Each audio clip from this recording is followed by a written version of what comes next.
iştirakçıları biz resurs analiz informasiya mərkəzi olaraq cəmiyyətdə milli şuurun planlaşdırılmasının təhlili layihəsini həyata keçiririk. Bu layihə Azərbaycan Respublikasının qeyri-hökumət təşkilatlarından dövlət dəstəyi agentlik tərəfindən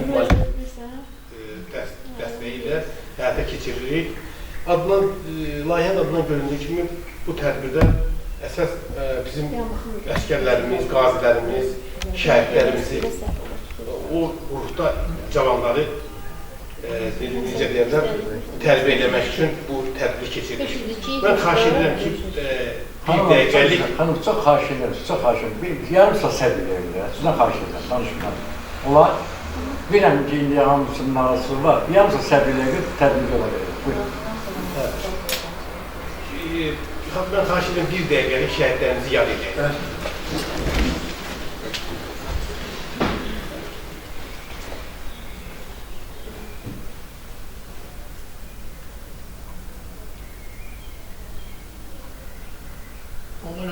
Allah rəhmət eylesin. Bizim bu layihə haqqında burada qeyri-hökumət təşkilatı sədri var. Hüquq və Demokratik İslahatlar Mərkəzinin sədri İlham müəllim burada iştirak edir. Xahiş edirəm, ona layihənin bu barədə o geniş məlumat verəcəkdir. Hörmət tərbiyyə iştirakçıları, hər birini salamlayıram. Doğrudan da bugün tarixin ən gözəl, ən qüdrətli dövrünü, ən qürurverici bir dövrünü yaşayır. Ən az ona görə ki, 30 illik işğal altında olmuş torpaqlarımızı 2020-ci il sentyabr 27-sində başlayan və 44 gün davam edən vətən müharibəsi ilə azad etdik. Bax, bu qürurverici, bu tarixi anları bizi yaşadan bizim şəhidlərimizi, bizim cəngavər oğullarımızı, bizim Ulu Öndər Heydər Əliyevin və Prezidentimiz İlham Əliyevin yetişdiyi gənc nəsildir.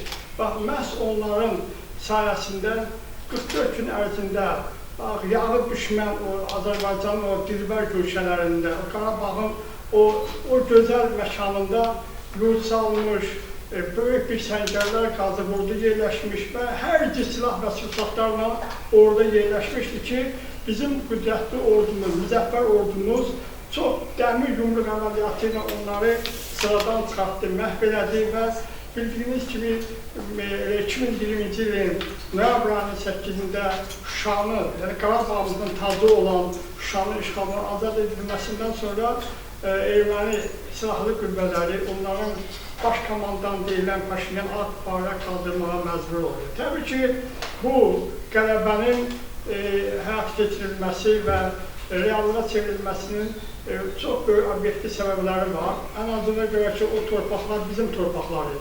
Ən azına görə ki, tarixin hər bir məqamını araşdırsaq, o gözəl torpağın, o gözəl yurdun hər bir dağında, hər bir daşında, hər bir cəbəlində Azərbaycan xalqının tarixi izləri var.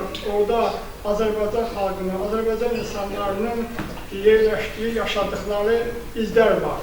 Bilirsiniz ki, tarixin müxtəlif dövrlərində ermənilər Azərbaycanlara qarşı müəyyən soyqırım aktları həyat keçirilir. Ancaq 20-ci əsrdə ermənilər sizdə tarixdə 4 dəfə Azərbaycanlara qarşı soyqırım aktları törədiblər. Və bu aktlar nəticəsində 2 milyondan çox Azərbaycanlı məhv edilib, milyon yarımdan çox insan isə öz doğma yurd yuvasından gidərkən çalır. Minlərlə şəhər, kənd, qəsəbələr darmadağın edilir.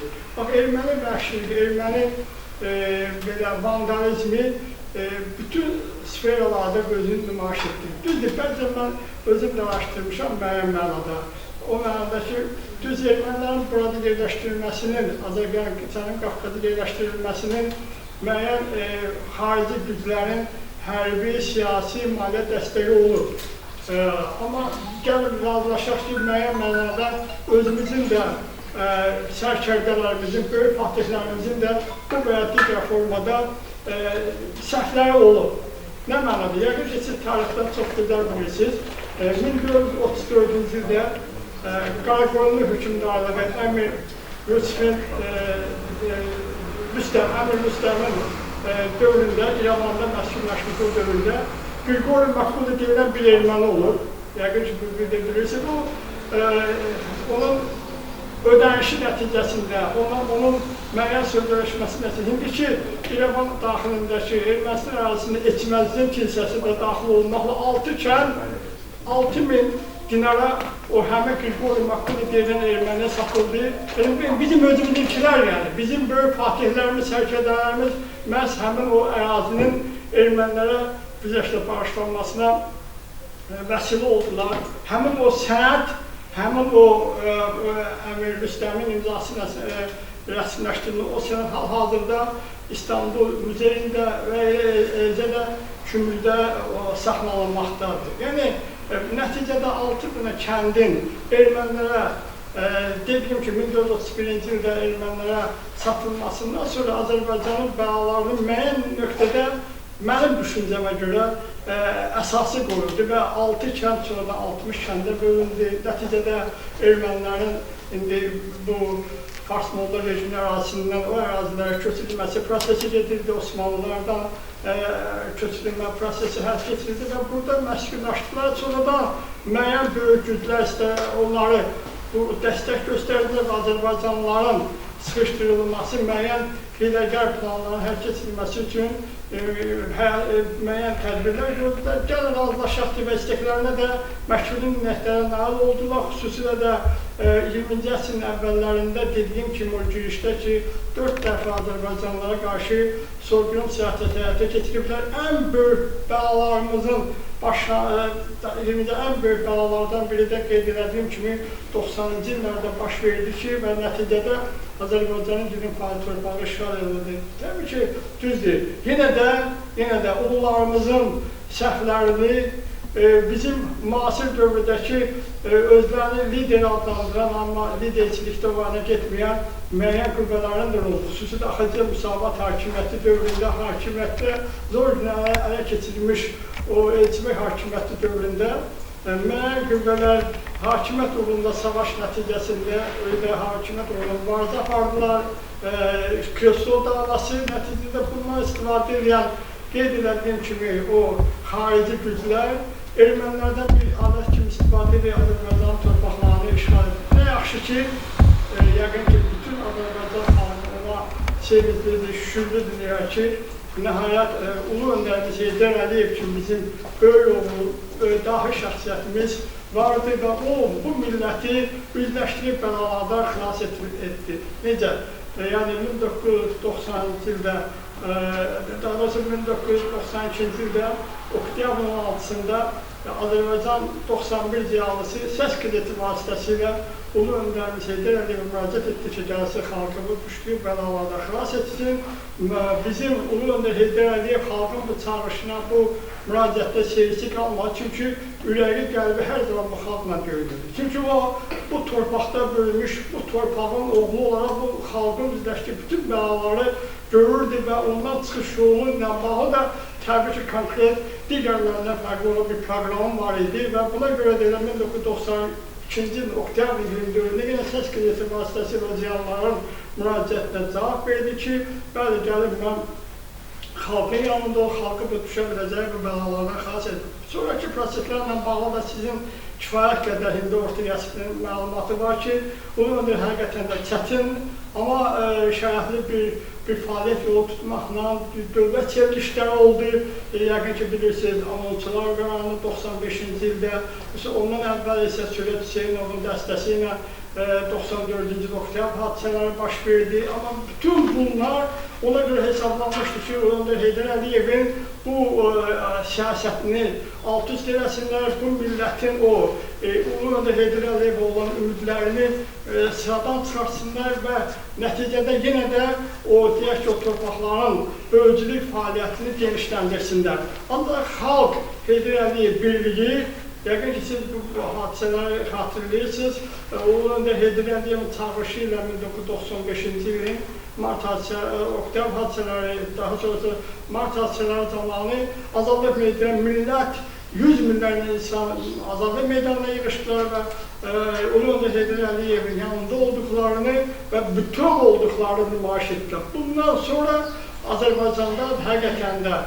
separatçı, terrorçu, hərbi qruplaşmalar sıradan çıxarıldı və nəticədə sabit, sakit bir Azərbaycan dövləti yarandı ki, Ulu Öndər Heydər Əliyev deyirdi ki, tarixi çıxışların birində sabitlik, sakitlik olan yerdə iqtisadiyyat da güclü olan, hər bir əhalinin vəziyyəti də yaxşılaşar və sosial maddi baxımdan da təminatlı olur. Oradan da qısa müddət sonra, 95-ci ildən sonra Azərbaycanda böyük bir inkişaf dövrü başladı ki, o barədə də sizin kifayət qədər məlumatı var. 95-ci ildə konstitusiyanın qəbulunun, 98-ci ildə Azərbaycanda ölüm hökmündən qolunması və nəhayət yeni bir sistemin qurulması idi ki, bu sistemin qurulmasının görmək işlərin ən yüksək nəticəsi də Azərbaycanda ordu quruculuğu. Ordu quruculuğu əsas ümdə məsələlərdən idi ki, bunun da nəticəsində ordu qurulması ilə də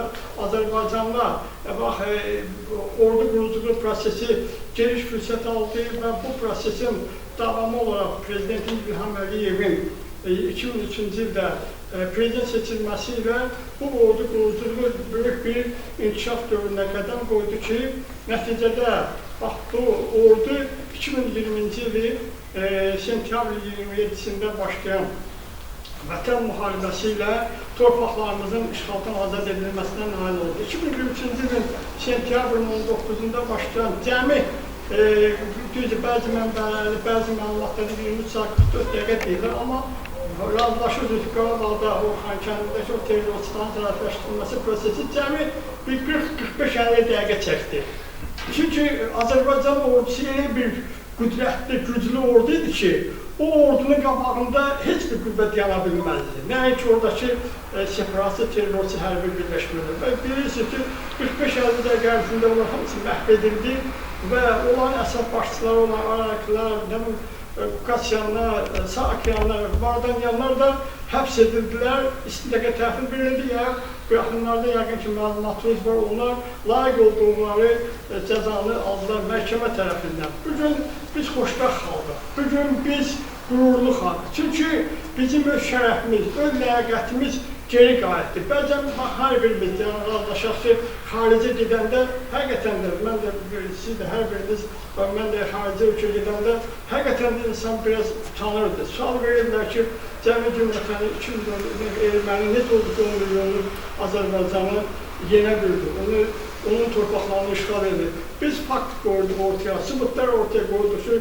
o torpaqları alan erməni deyildir, Rus millətçiləridir, Rus idi. 366-cı Motosiklet Diviziyanın Focalda törətdiyi soyqırımlarını, onların belə sənət sübutları qabağına qoyanda, yenə ona inanma, deyil və siz döyüşmək istəsəydiniz, siz nəinki həmin o Motosiklet Diviziyanın, o Rus qüvvələrinin zərərsizləşdirilməsinə və onların sıradan çıxarılmasına nail olar. Çox faktor sübutlar ortaya qoyur, amma yenə də onlar bizim fikirlərimizlə qəbul etmək istəmirdilər. Həqiqətən də digər ölkələr, mən Səudiyyə Ərəbistanında olmuşdum, Misirdə, Türkiyədə, Gürcüstanda, hətta Gürcüstan kimi bizə qonşu dövlət birisi 12 dənə özünün Abxaziyası kimi bir problem var. Onlar da bizə görə öz problemlərini sanki arxa plana çizib bizim üstümüzə gəlirdilər ki, siz də sizin torpaqlarınız da ermənilər tərəfindən işğal edilir.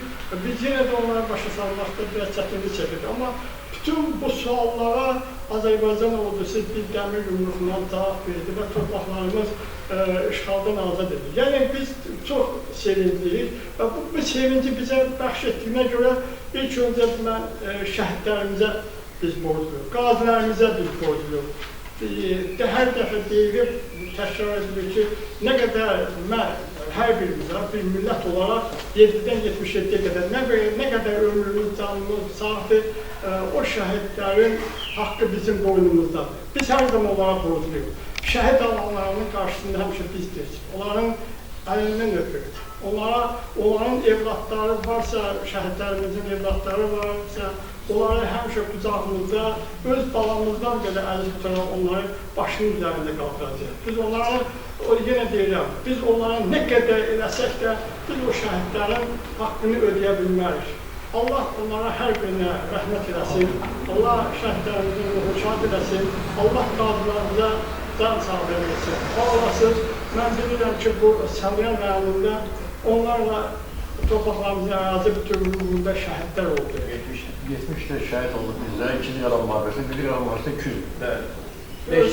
Yəni, bu torpağı ələsən ələklə hər dənəsində bir şəhid qanı olduğunu görmək olar. Yəni, ümumi tarixi nəzərdən keçirsək ki, hansı kənddə olsan, hansı obadan üst tutsan, o kəndin, o qəsəbənin hər bir köşəsində, hər bir yerində bir şəhid izi var. Bu torpaqda şəhidlərin qanı axılır. Yəni, deyir ki, şəhid verməyən xalq heç zaman müstəqilliyini əldə edə bilməz, dövlətçilik qurur. Tarixdə özünüz bilirsiniz, bir qədər tarixən dövlətlər olub, imperiyalar hətta olub. Hanı olar, hanı o imperiyalar? Heç biri yoxdur.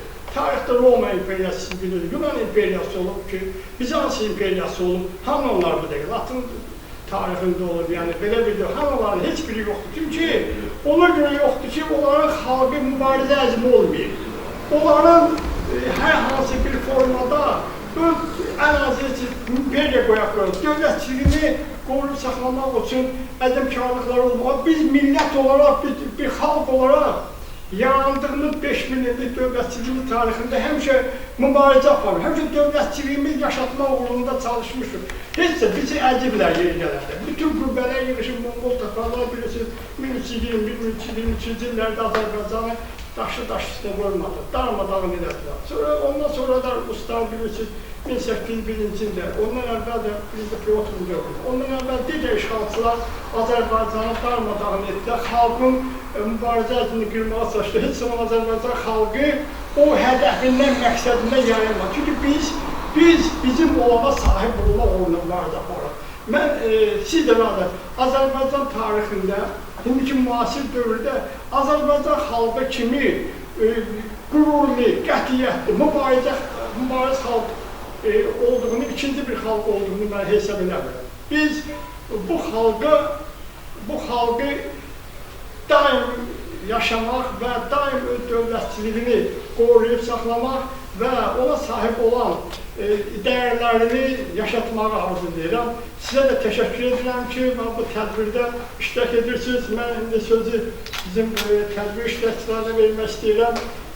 Buyursunlar. Mən sizlərdən Allah sənəsə Allah bilməli. Allah bilməli. Buyurun. Əvvələn, sənəm ziyalılarımızdan və iştiraklarımızdan, elə bir layihənin səyahətəsiz keçirdiyinizə görə xoş gəldiniz bu deyilən, həmçə belə layihələr həm iştirakçı olur, həm də onlara dəstək olursunuz. Bu bütün qeydələrin, hansı ki, yerində olan qeydələr, bütün qanunlar, dövlətin bütün qanunlar, qanun olan qeydələrin hər birinə göstərilmişdir. Bizim burada şərait var, əyləşdirilmişdir, tabi keçirilmişdir, dövlətin şəraitlərdir, ona görə öğrenciler qaldı ki, qeydələrin hərəsinin özü hədəfi var. Hərəsinin özünün standartları var, hansı yönətlərdir. Sizin qeydiniz çox vətənlərlə istiqamətini götürülmüş bir hədəf. Çox mühüm məsələ. Sizin dedikləriniz, bizim və sizdən öncə bayağı bir tədbir olmuşdu. Orada da uşaqların vətənbərlər orada yetişməsinə, onların vətən sevgisinin daha da mükəmməlləşməsinə, bizə miras qalmış doğma Azərbaycanımızın gələcək nəsillərə sağlam götürülməsinə bizim kökəmiz bu olacaq ki, bizim hər birimiz bir olaq, həmrəy olaq, bir özündə nəzər yolunda sapınanları yoluna qaytarmaq, cəmiyyətdə negativ hallara qarşı bir yan var. Bir canavarların məqamında göstərilmək. Bizim evlatlarımızın sağlam yetişməsinə, onlar sağlamı qayarına qalmaq, yüksək təhsilə malik olmalarına zəmin yaratmaq. Burada bizim vətəndaşlıq oluşması var. Bu vətəndaşlıq ortasında sözlü bir dövlətində strategiyası var ki, hər bir cəhətdən də təhsil almağı uygulamaq istəyir, sağlamlığının qorunmasına uygulamaq istəyir, sahib gücü öyrənəkdən tam azaddır. Bütün bunlar mətbuatdan, İslam verilən belə layihə həyatına keçirsə, biz hər birimiz müstəqil fikrimiz deyilsə, burada bir məsələ hədəf verilir. Dövlət alanmışdır, dövlət evlanmışdır. Burada qocalanmışdır.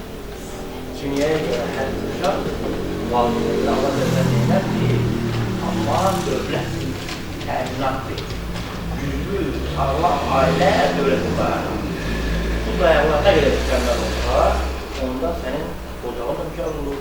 Əgər sağlam ocaqlar harada çoxdursa, orada oturduğun dövlət də mükəmməl olur. Dövlətin də söylənəcəyi xalq, xalqa söylənən dövlət həmçə dövlətli olur. Biz nə üçün bu qısa müddətdə böyük bir məkirdən çıxdıq? Nə üçün bizə qarşı qurulmuş tənələrdən, məkirlərdən ilahimizə yol açdıq? Niyə görə? Çünki başlıq paraqlı, heç kim hamurunu ağaç istəyəndə hamur baba götürmək olur. Amma müdriş adam, dəli, sənin millətlər, yerə çıxanda, onun istiqamətini düz götürəndə, bu insanın bizə olan Allah halqdan da, mətbuatı onda olur ki, bizə ümumi bir götürür, nə gəlir bizə? Sanki ilahi bir millət saxlamışdır və o saxlamışdır və onu vəziyyətdən çıxar. Mən bu yaşını da çatır, mən uzun müddətdir, gəlməsədən müəllim işləmişəm. Deməli, bu bütün prosesləri görür, gözü içərisində olur. Ona görə mən bilirəm ki, pərakəndəlik sökülmək. Amma hədəlik, birləşmək, artıq inkişaf etmək. Bu mənada Eylül'ün gəlişi gördüyünüzdə birinci sabitlik təmizmək. Sabitlik olmasıyla dövlətimizi, xalqımızı qorumaq üçün olduğu yaratmaq məyyatma gəlir. Hərarəti başa gətirdi. 100 minlərlə fabrisə gedirdi, 100 min lira tutan. Ustalıqla onları əliyənin yox, hərarət yordan gidir. Özü vətən müharibəsində bir dənə bizə qərar oldu. Əksinə kənarda nəzərsən, köndü gətirdi, mədən olur. Amma bizdə bir ehtiyac yox. Ordumuz var, mükəmməl ordudur. Bir dənə idarəli şəxs var, onu da idarəli hərbislər. Deyirəm, biz ona bunu dansa, biz hərbizi edəcəyik. Biz hərbizi daha da işıqlandırmalıyıq, daha da mükəmməlləşməliyik. İstəyir ki, ailədə çox sağlamlıq, evladlarımız yaxşı dolansın. Və yaxşı dolanmaq üçün güclü dövlətimiz olmalı. Güclü dövlət olmaq üçün biz bir olmalıyıq. Ona görə mən sizi yormaq istəmirəm, ancaq müəllim kimi deyə bilərəm ki, zəfər o yerdə öz mükəmməl nəticəsini verir ki, zəfər salınır ki, orada birlik var, orada hədəlik var. Atalarımız min də bunu deyir ki, birlik olan yerdə birlik var. Bir kəlmə ilə.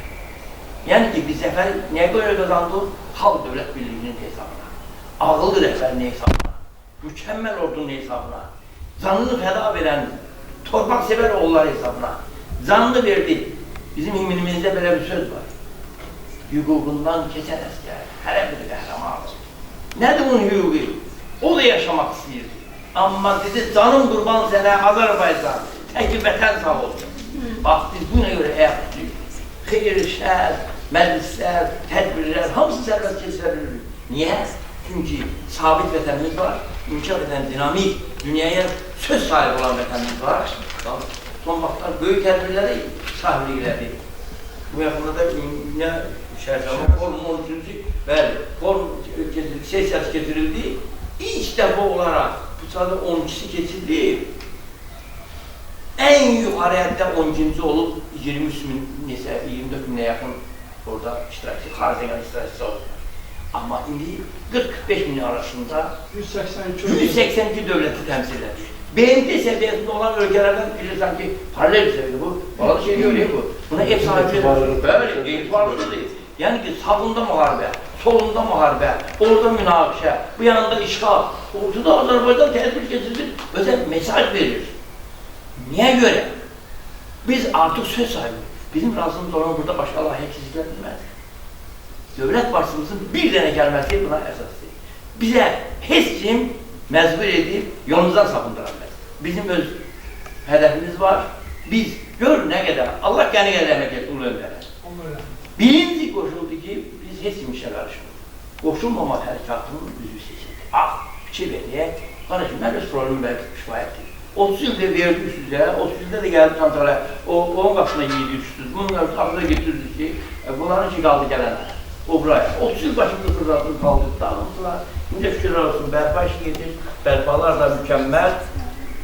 İndi dünya fikirləşir ki, 21-ci əsrin şəhəri necə olmalı? Azərbaycan onu reallaşdırıb, Qarabağda xalq şəhəri. Yaşıl şəhər, yaşıl məkan. Bunlar nədir? Resursları ekologiyakdən təmiz, bütün hamısını dəqiqələr özündə iqtimal edən belə şəhərlərin yaradılması azından oldu. Bunlar sanki bayağı. Ona görə də axırda bəyanatsa belə bir söz səsləndi ki, növbəti sesiyanın belə bir beynəlxalq tədbirin keçirilən ölkə və bunun əzmində olan ölkələr Azərbaycandan təqdim edilən, yüksək təşkilatlar. Mən fürsətdən istifadə edib, sizin layihədə uğurlar arzu edilən birinci, bütün Azərbaycan xalqına, Azərbaycan ailələrinə sağlam ailə arzu edilən, sağlam düşüncəli, ruzi bərəkətli günlər arzu edilən və çox maraqlı bir fakt var, bu da İranın düzüdür. Hər qədinədən bir, yəni 30 çevrədə varsa bir, tarix yenə üstləşir. Yəni, üç qəlmə bir əsr. Əsr üç qəlmə. Bu 28 may bizim respublikamızda müstəqillik o görə deyəlir ki, adına deyilən müstəqillik, yəni birinin kifayət yoxan işğalını artıq sənəndən verildir ki, müstəqillik süverenlik bizim süverenlik bərpa olunduğu bərpası günü və təbriklər gəlir, bu bayram ücrətli bayram. Bunun misli yox. Kvartant kanal olub da, bəzən başqa istəyirlər. Evi olmayan adam milyonu başına tökülər, gəyi ilişdirir. Bir ara cümləmə o gün başlayır. O millətin ki, müstəqil dövləti var, onun böyük bir evi var. Bundan da hesabı, bizim dinimiz, İslamdır. İslam dini bütün dünyada bəşəriyyətə bəxş olmaq, ən mükəmməlidir. Və bu mükəmməlliklə də hamının içində özün yandıran, ancaq bizə paxıllıq istəyən, üzündə gülsə də paxıllıq istəyir, bir kişi bütün güc qüvvələri nəsə bir dəstək almaq istəyir, həmrəylik eləmək istəyir. Bu müzik əldə edən, bu razıqanda olsunlar, bunlar amma gör nə qədər mükəmməl bir nə olur ki, biz müsəlmanlar hamısının nəzərdə o, eyni günü həmdə bizim qarşıda Qurban bayramımız gəlir. O Qurban bayramı həmrəylik, birlik bayramıdır.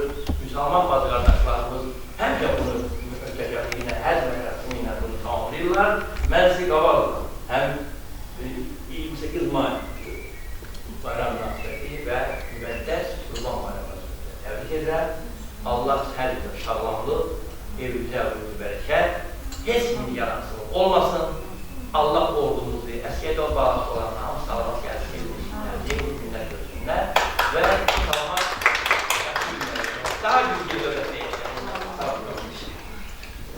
Mən çox xahiş edirəm. Təbii ki, bu mövzu ilə bağlı danışmaq istəyən, fikrini bildirmək istəyən. Və baxsınızda təqdim eləsən danışsan.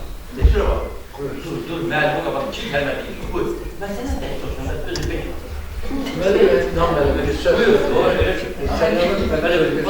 Səlyanlar müstəqil müharibədə çox yaxın iştirak edirlər və Səlyanımızın kiçik bir Səlyan gözündə bu region arasında 5 milli qəhrəmanlar.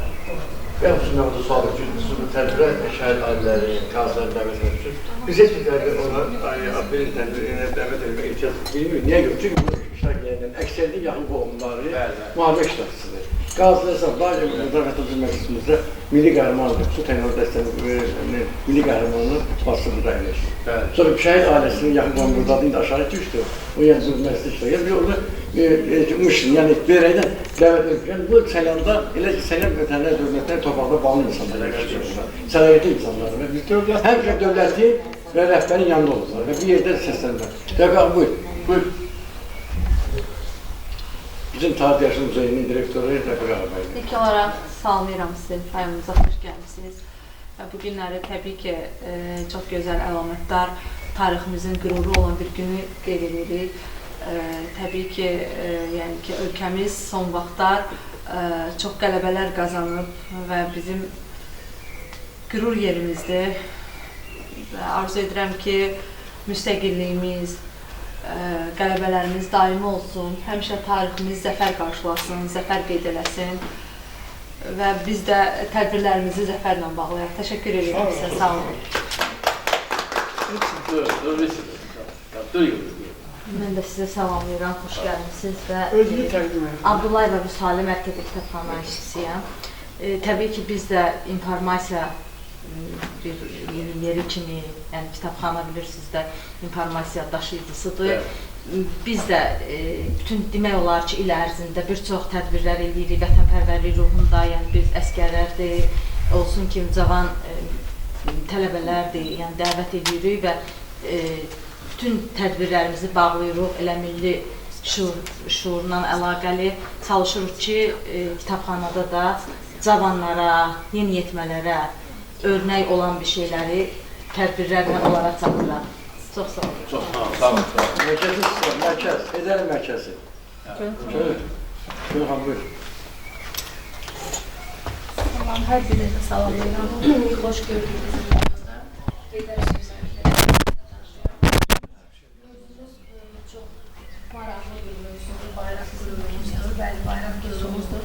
Bu bayraq, dalğalanan bayraq kimi əsrlərdir, illərdir.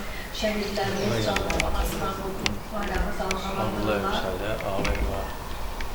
Və müstəqilliyimiz əbəd olsun, daim olsun. Və bizim qeyd olunur ki, Vətən müharibəsində, Vətən müharibəsində salyanımızdan 70 şəhidi var və 5 Vətən müharibəsi qəhrəmanı var. Biri şəhidimizdir, Sübhan Cəbrayılov. 4-ü isə sağlığında prezidentin fərmanına əsasən Vətən müharibəsi qəhrəmanı statusu verilir və qeyd etmək istəyirəm ki, Vətən müharibəsi statusu Azərbaycanın ən yüksək adıdır. Ən yüksək və ən şərəfli adıdır. Prezidentin sərəncamından verilən adıdır. Mən də qürur hissinə qeyd etmək istəyirəm ki, qardaşım da Şuşa Fatihi, Mayor Zaur Hüseynov Vətən müharibəsi qəhrəmanıdır və 44 günlük savaşda Şuşanın Xankəndi istiqamətindən 3 dəfə ermənilər tərəfindən hücumunun qarşısını öz şəxsi heyəti ilə almışdır və Füzulinin, Cəbrayılın, Qubadlanın, Şuşanın azadlığı uğrunda döyüşlərdə döyüşmüşdür və prezidentin sərəncamı ilə hər rayonun öz medalına tərtib olunmuşdur və həmçinin də aprel döyüşlərinin iştirakçısıdır. Və salyanımızın bütün qəhrəman iki oğullarına fəxr edirəm ki, vətənimizin müstəqilliyi uğrunda döyüşürlər və biz bu torpaqlarda rahat gəzə biliriksə, onların sayəsindədir. Allah döyüş şəhidlərimizə rəhmət eləsin, qazilərimizə can sağlığı versin, milli ordumuzu qorusun, yaşasın müstəqil Azərbaycan. Çox sağ olun. Sağ olun. Könül sən qızın familinə gedir. Orada cavan uşaqlar var. Cəfərova, Cəfərova Könül. Qəfərova. Sən qurdu ayağa bir. Baba, siz bəli. Bax, çox istəyəm, bu mövzuda siz də fikrinizi bildirəsiniz. Təramızı Bilirim məsələn. Mən də burada işlədiyimə görə fəxr duyuram. Edəli mərkəzinin könüllüsü olsa işçisi olduğumuzu fəxr duyuram. Bəli, bugün şəhidlərimiz sayəsində biz bu torpaqlarda rahat hərəkət edə bilirik, rahat gəzə bilirik. Onlara şəhid ailələrlə, qazi ailələrlə təşəkkürümüzü bildiririk. Onların qarşısına daş veririk. Allah şəhidlərimizə rəhmət eləsin, qazilərimizə şəfa versin. Məktəbimizdə hansı məktəbdən gəldilər? Kim mənim məktəbdəyiz axıda? Qızım, sənin adın oldu, Cəfərova. Adın oldu. Cəfərova Tərənə. Məktəbimizdə müəllimlərdən gəlmirlər deyəsən, hə? Yoxsa. Başqa bir nəfər də danışdı.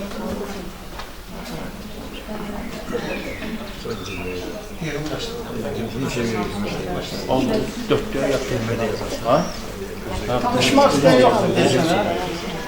Onlar təbii ki, tərəddüd edirlər, eybi yoxdur. Növbəti tədbirdə danışarsınız. Mən sizdən hər birinizə təşəkkür edirəm. Çox sağ olun. Mən Salman rayon icra hakimiyyətinin başçısına təşəkkür edirəm. Onun əməkdaşlarına təşəkkür edirəm ki, bu möhtəşəm tədbirin təşkilinə yardımcı olublar. Mən Mərkəzi Kitabxananın direktoruna, Təmiyyat Yaşlısı Muzeyinin rəhbərliyinə təşəkkür edirəm. Hər birinizə təşəkkür edirəm. Çox sağ olun, var olun, çox sağ olun. Çok sağ olun, sağ olun.